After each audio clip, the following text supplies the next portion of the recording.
Hello friends, welcome to the Spirit Horror World channel. Today I will recount a thrilling experience from the life of a young man from Kolkata, Anik Chatterjee.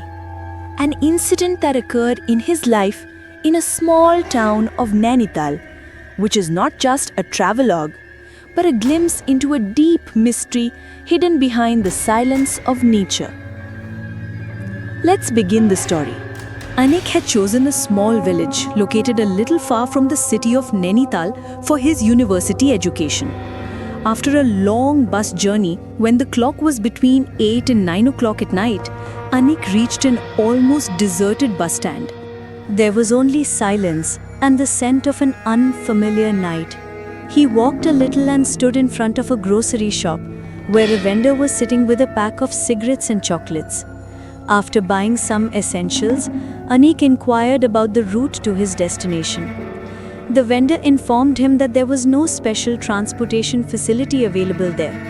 Only a handful of shallow machine-driven rickshaws or tongas could occasionally be seen, but it was almost impossible to find tongas after dusk. The grocer advised Anik that since it was late at night, it would be wise to spend the night at the bus stand instead of venturing onto this unfamiliar road. Anik was surprised to learn why the area became so quiet by 8 o'clock at night. The vendor explained to him in English that this was not a city but a rural area, so it was futile to expect city-like facilities there. If he got a tonga, he'd be lucky. If not, there was nothing he could do. Frustrated, Anik sat in a corner and lit a cigarette. He didn't know what to do. Finally, he decided to walk around a bit and see if there was a way out. He started walking, pulling his trolley luggage. After walking a short distance, he noticed something like a shadow standing in the distance.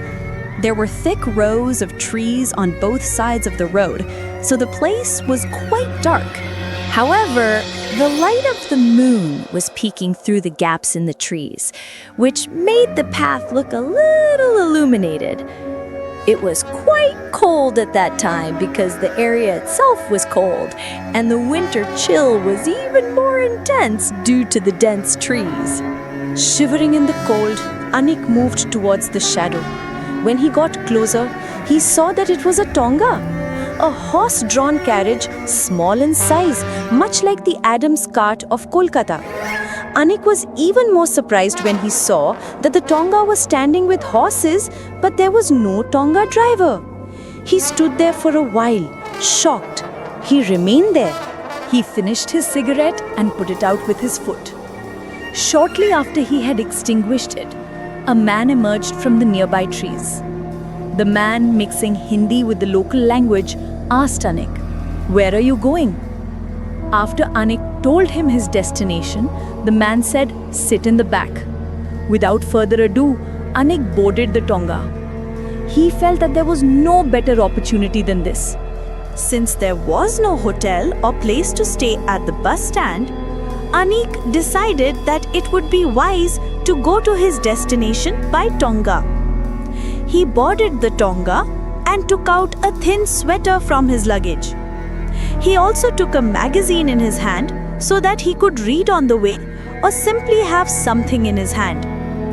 Then he boarded the tonga and began his journey. After traveling for a long time, Anik saw that the road ahead was like an open wilderness with no trees on either side. The entire place seemed to be sparkling in the moonlight. While enjoying this view, Anik felt that his journey was worthwhile. He tried to talk to the tonga driver, asking about the environment there. But the tonga driver did not respond much. The sound of the horses' hooves and the strong wind made it difficult to talk, and eventually both of them fell silent. After crossing the open wilderness, Anik saw that a road had begun again. This time, the density of trees was so high that the moonlight was almost not penetrating. The place was pitch dark. Anik felt a kind of unease. It felt like they were entering a tunnel of trees, like a cave or a tunnel. What was waiting for Anik in that tunnel of darkness?